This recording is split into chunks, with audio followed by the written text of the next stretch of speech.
믿기 힘든 실화 하나 들려줄게. 서울 한복판 사람들이 매일 오가는 길 위에 묻혀있던 거대한 침묵의 도시. 이름은 수유리 공동묘지. 오래전에 이장됐다는데 그 뒤로도 어떤 것들은 움직이지 않았대. 지금도 그 길을 걸으면 가끔 뒤꿈치에 가벼운 모래알 같은 무게가 달라붙는 느낌이 들어. 마치 누군가가 발끝으로 내 발자국을 맞추는 것처럼. 나는 거길 밤마다 지나다녀야 했어. 자취방으로 가는 가장 빠른 길이 그쪽이었거든. 처음엔 그냥 바람이 새고 가로등이 적은 골목이라 그럴 거라고 생각했지. 그런데 어느 날부터 숫자가 들리기 시작했어. 하나, 둘, 셋, 넷. 내가 걸을 때마다 딱 맞게 들리는 속삭임. 처음엔 핸드폰 전파 간섭이나 라디오 잡음인 줄 알았어. 이어폰을 빼도 고개를 들어도 뒤를 돌아봐도 아무도 없는데 숫자는 계속 따라왔어. 그 길에는 낮에도 차분한 기운이 있어. 좁은 경사로를 내려서면 오래된 석축이 있고 담장 너머로 새로 지은 아파트들이 숨을 가쁘게 쉬는 소리가 들려. 숨이 막힐 듯 가까운 빛과 어쩐지 너무 멀게만 느껴지는 그림자가 동시에 붙어있는 곳. 어릴 때부터 들었던 소문이 딱 그 그림자 모양이었지. 거긴 예전에 공동묘지였고 비석이 가로수처럼 늘어서 있었고 이름을 남기지 못한 사람들은 아무데나 겹겹이 쌓였다고.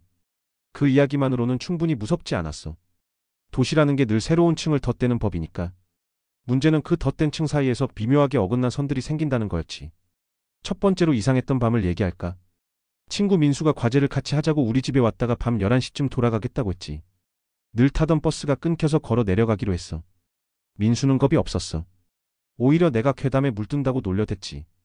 그런데 경사로 중간쯤에서 그가 멈춰섰어. 신발끈이 느슨해서 묶는 줄 알았는데 그는 바닥을 물끄러미 보고 있었어. 검은 흙 위에 동그란 점 같은 게 잔뜩 박혀 있었거든. 비가 온 것도 아닌데 진흙 방울처럼 반짝이는 흔적들. 자세히 보니까 발자국이었어. 아주 작은 발자국. 발바닥이 아니라 발끝만 찍힌 모양이었지. 민수가 웃으며 장난하듯 말했어. 애가 까치발로 걸었나 봐. 그때 내 입에서 먼저 나왔던 말이 있어. 우리 발자국보다 앞서 있네. 그 밤 이후로 숫자는 더 또렷해졌어. 하나, 둘, 셋, 넷. 그리고 곧 다른 숫자가 섞였지. 1, 2, 3, 4. 전혀 다른 목소리였어. 하나, 둘은 먼지 같은 여자 목소리, 1, 2는 젖은 종이 위를 긁는 아이 목소리. 어느 날은 그 숫자들 사이에 이름이 끼어들었어. 누구의 이름인지 분간이 안 되는 그저 성만 남은 소리. 김, 이, 박, 최. 그 소리는 내 맨발을 부르는 것처럼 바닥으로 내려앉았어. 이상하게도 그 길을 혼자 걸을 때만 그랬어. 둘이 걸으면 소리는 숨어버렸지. 그래서 일부러 사람을 붙잡고 같이 가보기도 했어. 같이 가는 동안은 조용했고 집 문을 닫는 순간 구두굽이 계단을 오르는 소리처럼 숫자가 따라붙었어. 그때부터 나는 나 자신에게 묻기 시작했지. 귀가 이상해진 걸까 아니면 장소가 나를 알고 있는 걸까? 나는 둘 다일 수 있다고 생각했어. 오래된 자리는 사람을 기억하거든. 누가 지나갔는지, 누가 멈췄는지, 누가 돌아오지 않았는지. 공부에 지쳐있던 어느 주말, 나는 도서관 구석에서 오래된 신문 스크랩을 찾았어. 흑백 사진에는 작은 피석들이 언덕을 덮고 있었고 사진 아래엔 이장 관련 안내가 실려 있었지. 연락처를 남기지 못한 무연고자, 주소가 바뀐 가족, 전쟁통에 흩어진 이름들. 종이장 사이에서 나는 이상한 메모를 발견했어. 파란 볼펜으로 적은 5줄. 날짜, 성명, 묘역번호 그리고 마지막 칸. 마지막 칸에는 같은 문장만 반복돼 있었어. 돌아오지 않는다. 돌아오지 않는다. 반복되는 문장에는 조금씩 다른 피랍의 흔적이 박혀 있었지. 누군가가 오래 기다리다 포기하면서 끝에 점을 세게 찍은 모양. 그날 밤 나는 일부러 다른 길을 택했어. 숫자가 나를 따라오지 못하게. 그런데 희한하게도 어디를 걸어도 발목 뒤가 시린 느낌은 사라지지 않았지. 골목을 3번, 4번, 5번 꺾어도 공중에 매달린 빨랫줄 사이로 별이 보일 만큼 좁은 길로. 파고들어도 결국 나는 같은 경사로 아래에 서 있었어. 십자 모양으로 갈라진 도로, 반쯤 꺼진 가로등, 비가 안 왔는데 젖어있는 모래. 도시가 나를 보내지 않으려는 듯했어. 민수와 나 그리고 동아리에서 괴담을 모으던 지연이와 성호까지 내지서 제대로 확인해보자고 했지. 녹음기를 가지고 손전등을 들고 시간이 새벽으로 넘어가는 걸 기다렸다가 내려갔어. 우리가 정한 규칙은 단순했어. 각자 들리는 걸 거짓 없이 말할 것. 서로가 겁주지 말 것. 발자국을 따라가되 돌아갈 시간을 정해둘 것. 우리는 12시 55분에 시작했고 1시 25분에 돌아오기로 합의했어. 시작하자마자 이상한 일이 생겼지. 손전등이 꺼지는 게 아니라 빛이 비추는 방향이 자꾸 틀어졌어. 분명히 앞으로 향하고 있는데 빛은 옆 담장으로 기어들었어. 담장의 틈 사이에는 작은 잎들이 줄지어 서 있었는데 그 잎들은 모두 같은 각도로 고개를 숙이고 있었지. 누가 지나간 방향으로 고개를 숙인 것처럼. 지연이 낮게 말했어. 여기 바닥에 글씨 있어. 우리는 웅크려 앉아 꼬질꼬질한 흙을 손톱으로 털어냈어. 글씨라기보단 긁힌 흔적이었지. 3줄, 4줄, 5줄. 줄은 많아졌고 어느 줄에서는 글자의 뼈대 같은 게 보였어. 이름인지 숫자인지 기도문인지. 성호가 장난스럽게 입술을 비틀며 읽었어. 여기스다. 그 말을 내뱉자마자 지연이 등을 돌려버렸어. 그 말하지 마. 그 말은 여기서 하면 안 돼. 우리는 더 깊이 들어가지 않기로 했어. 하지만 발자국이 우리를 돌아나가게 만들지 않았지. 발자국은 커졌다가 작아졌다가 때로는 물에 적신 천을 땅에 눌러 찍은 듯 퍼져 있었어. 민수가 장난을 치듯 발을 포개려다가 멈춰섰지. 발자국의 끝에 조그만 손가락 자국 같은 게 찍혀 있었거든. 마치 누군가가 발끝을 잡고 끌려간 것처럼. 그 순간 아주 멀리서 종소리가 들렸어. 종로의 종각이 울리는 것도 교회의 종이 울리는 것도 아닌 금속이 아닌 무언가가 공기를 툭 쳐서 떨리는 소리. 나는 숫자를 세기 시작했어. 하나, 둘, 셋, 넷. 그런데 세 번째 숫자에서 내 목이 막혔지. 내 옆에서 누군가가 먼저 네 번째 숫자를 속삭였거든. 그 소리는 내 옆에 없었어. 내 귀 안쪽 귓바퀴와 귓불 사이가 아니라 내 목 뒤 살과 옷 사이의 얇은 공기에서 울렸어. 나는 무심코 뒷덜미를 문질렀고 손끝에 차가운 입김 같은 게 닿았어. 민수가 갑자기 앞으로 뛰었고 지연이 내 팔을 잡아 끌었지. 우리는 약속 시간을 무시하고 계단을 올라가려 했어. 그런데 계단이 없었어. 분명히 두 칸이면 오를 수 있는 턱이었는데 발을 내디디면 자꾸 첫 발자국 자리로 돌아왔어. 성호가 욕을 하며 탁자처럼 생긴 콘크리트 블록 위로 올라섰지. 그는 웃었어. 별것도 아니네. 그런데 웃음은 오래가지 않았어. 우리는 모두 동시에 봤어. 성호의 그림자가 두 개였다는 것을. 하나는 가로등 뒤쪽으로 길게 뻗었고 다른 하나는 우리의 발 바로 앞 어둠 속에 낮게 깔려 있었어. 낮게 깔린 그림자는 손을 들고 있었지. 손바닥이 아니라 손등을 우리 쪽으로. 손등에는 흰 잠금이 가득했어. 우리는 뛰었어. 아무 생각 없이 뛰었어. 숨이 턱 밑까지 차올랐을 때 익숙한 편의점 불빛이 보였고 자동문 위에 파란 조명이 숨을 쉬듯 깜빡였지. 그곳에서 우리는 서로의 팔을 붙잡고 자리를 못 떴어. 녹음기를 확인해 보자는 말을 아무도 먼저 하지 못했지. 결국 계산대 옆에서 종이컵 라면을 먹으며 덜덜 떨다가 새벽 3시가 가까워서야 파일을 켰어. 녹음기는 우리 네 사람의 숨소리를 담고 있었고 우리가 세던 숫자도 담고 있었어. 그리고 다른 숫자도 아주 많이. 세어보면 32까지 있었어. 32 이후엔 숫자가 아니라 이름들이 줄지어 있었지. 중간에 갑자기 들리는 두꺼운 숨. 웅 하는 소리. 그리고 아주 작게 겨우 들릴 만큼의 음성이 중얼거렸어. 여기에 있어. 여기에서 쎄. 네가 쎄. 네가 끝내. 우리는 그날 이후로 거길 우회했어. 나는 며칠 밤을 버스로 돌아갔지. 그런데 도시가 이상하게 구부러지기 시작했어. 버스 노선이 바뀌지도 않았는데 창밖 풍경은 늘 그 경사로로 흘러갔지. 같은 아파트, 같은 담장, 같은 지하주차장 입구. 밤에 도시가 한 장의 사진처럼 겹쳐져 있었어. 버스에서 내리면 공기가 다르게 울렸어. 귀 속에서 바람이 아닌 사람들의 떨림이 지나갔다가 감쪽같이 사라졌지. 나는 그제야 인정했어. 피해서 없어지는 건 아니구나. 그 자리는 가만히 있고 내가 돌아가고 있는 거구나. 지연은 도서관에서 더 많은 기록을 찾아냈어. 오래전치면 작은 기사들, 분실 공고, 이장 안내, 연락처를 적어달라는 호소문, 이름이 빠진 사과문. 어떤 기사에는 한 줄짜리 메모가 붙어 있었지. 피석 뿌리 제거 완료. 지작물 다수. 명단 확인 불가. 그 세 단어가 내 귀에 박혔어. 지작물 다수. 지작물은 장애물이 아니라 마음을 붙들어 두는 물건이라는 뜻이었을지도 몰라. 사진 속에서 뽑혀 나온 비석의 밑동은 나무 뿌리처럼 흙을 움켜쥐고 있었어. 나는 그 밑동들이 아직도 어딘가에서 흙을 움켜쥔 채 그대로 남아있을 것만 같았지. 그 손모양을 한 밑동이 누군가의 발목을 잡을 수 있을 만큼. 민수는 그때부터 말을 아꼈어. 농담을 던지던 스타일이었는데 입을 닫았지. 큰 소리로 웃던 애가 낮게 숨을 참고 다녔어. 어느 밤 그는 내게 메시지를 보냈어. 하나만 확인하자. 우리는 약속도 없이 편의점 앞에서 만났고 아무 말 없이 경사로를 내려갔어. 시간은 자정을 넘겼고 도시의 소음은 저 멀리 흩어져 있었어. 우리를 따라오던 노란 택시의 불빛이 코너를 돌아 사라지고 나자 어둠은 마음처럼 찢어진 자리를 그대로 드러냈지. 민수가 먼저 말했어. 숫자 들려? 나는 고개를 저었어. 그날은 이상하게 아무것도 안 들렸거든. 민수는 웃었어. 그럼 됐다.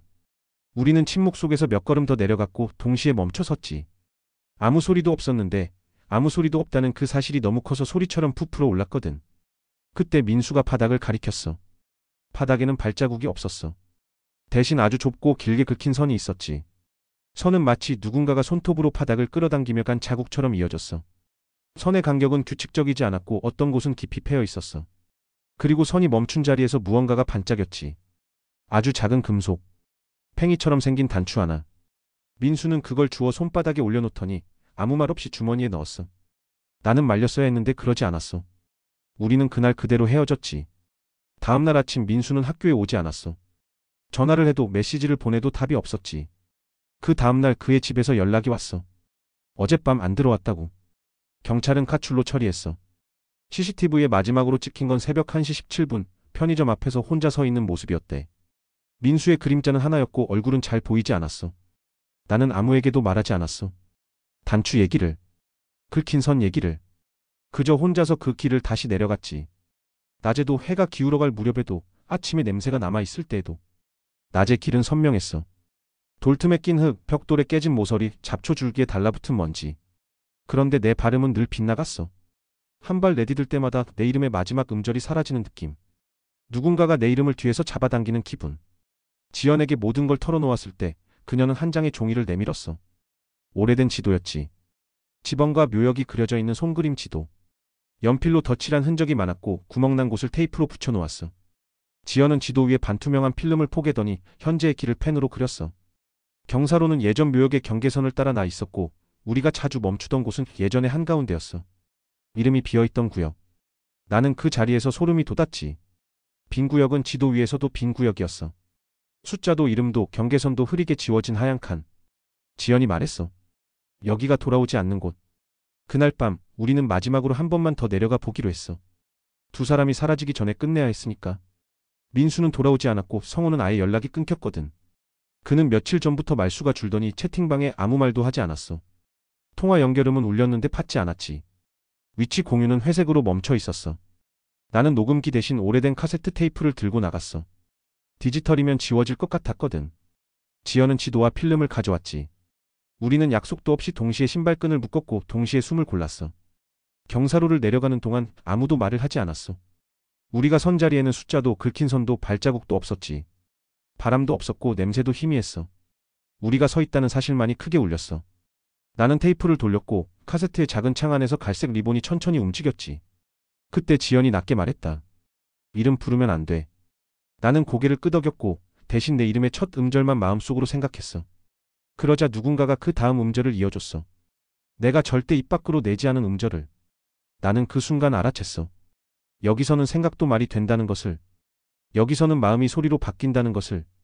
테이프에는 아무 소리도 들어오지 않는 듯 보였지만 바늘은 아주 작게 떨리고 있었어. 우리는 그 떨림을 따라 숨을 맞추었지. 그러다 지연이 내 팔을 잡아당겼어. 그녀의 손이 떨렸어. 나는 그녀의 시선을 따라 바닥을 봤어. 바닥에는 아까와 같은 긁힌 선이 있었어. 하지만 이번에는 선이 우리 발 아래에서 시작되고 있었지. 우리 발을 스치며 나아가고 있었어. 선은 나아가면서 얇아졌다가 두꺼워졌고 어느 순간부터는 얇은 선 사이사이로 작은 점들이 생겨났어. 점은 빛났어. 별처럼. 아니 눈처럼. 나는 알 수 있었어. 그것이 눈이라는 것을. 발자국 끝에 박힌 눈동자. 아주 오래된 그러나 아직 젖어있는 눈들. 지연은 울먹이며 말했다. 돌아가자. 우리는 돌아서려고 했지만 돌아선 방향에도 같은 길이 있었어. 같은 담장, 같은 계단, 같은 주차장 입구. 나는 두 손을 쥐었고 손바닥에서 땀이 흘렀지. 지연이 내 손을 잡았고 우리는 서로의 체온으로 방향을 정했어. 어둠 속에서도 뜨거운 곳으로. 그러자 어둠이 밀렸어. 아주 조금. 그때 테이프가 멈췄어. 딸칵 하는 소리. 나는 반사적으로 버튼을 눌렀고 재생이 아니라 녹음 버튼 위에 작은 빨간 점을 눌렀어. 내 목소리가 먼저 나왔지. 여보세요. 그렇지만 대답은 내 목소리가 아니었어. 아주 낮고 깊고 먼 목소리. 여기 있어. 나는 몸이 굳었고 지연의 손이 내 손을 더 세게 쥐었어. 목소리는 계속해서 말했다. 여기에서 세. 하나 둘 셋 넷. 우리는 뛰었어. 이번엔 도망이 아니라 통과였어. 어둠을 가르는 느낌. 어둠이 우리를 잡아끄는 손에서 미끄러져 나오는 느낌. 계단이 생겨났고 턱이 낮아졌고 가로등이 우리를 향해 고개를 들었어. 우리는 편의점까지 한 번에 달려갔지.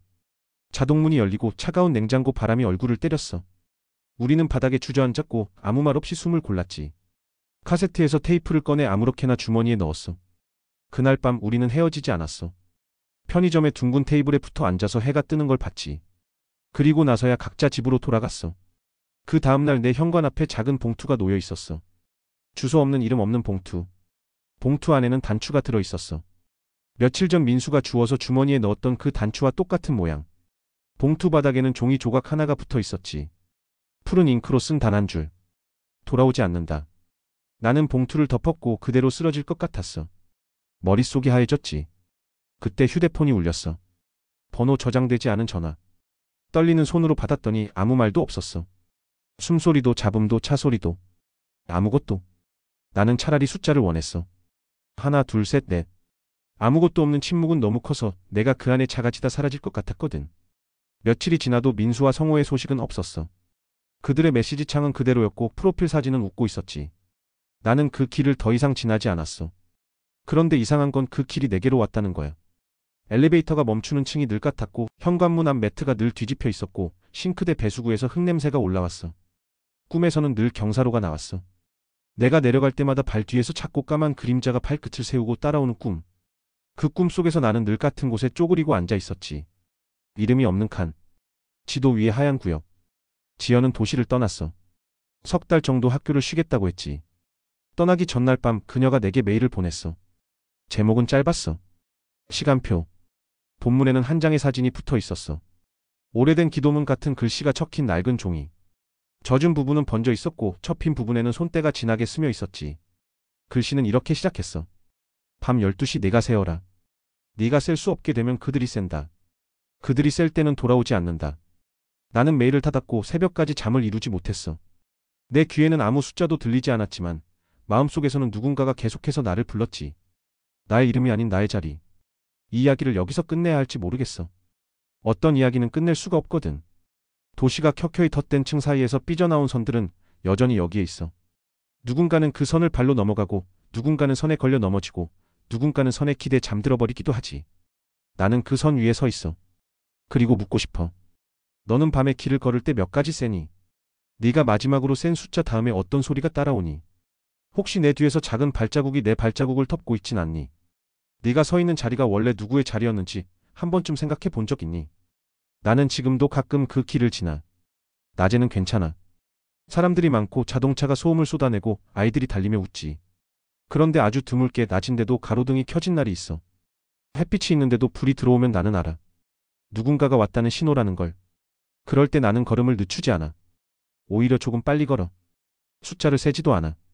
숫자는 불러들이는 주문이니까. 대신 마음속으로 문장을 하나 반복해. 돌아간다, 돌아간다, 돌아간다. 그런데 그 문장이 이상하게 끝나. 돌아간다, 돌아간다, 돌아오지 않는다. 마지막으로 할 말이 있어. 이건 남을 겁주려는 이야기가 아니야. 누군가의 자리를 기억하자는 얘기야. 우리가 밟고 지나가는 이 도시의 바닥 어디엔가 이름을 남기지 못한 사람들의 숨이 둥그렇게 박혀 있어. 그 둥근 숨은 밤마다 아주 작게 흔들리고 누군가가 숫자를 세기 시작하면 그 숨도 따라 세. 하나, 둘, 셋, 넷. 만약 네가 어느 밤 그 숫자를 듣게 된다면 그때 한 번만 뒤를 돌아봐. 그리고 조용히 말해. 내가 셀게. 여기까지 셀게. 네가 더 세지 않게. 그 말을 하면 어쩌면 아주 조그맣게 어둠이 물러날지도 몰라. 아주 조그맣게 우리가 서로를 잃어버리지 않을지도 몰라. 그러니 혹시 너도 밤늦게 그 길을 지나간 적 있니? 혹시 방금 내 뒤에서 누가 내 발에 발을 맞추고 있지 않니? 지금 바로 지금 내 이름의 마지막 음절을 누가 대신 말해주고 있지 않니? 만약 그렇다면 오늘 밤만은 숫자를 세지 말아줘. 그리고 살아서 내일 아침에 이야기를 다시 듣자.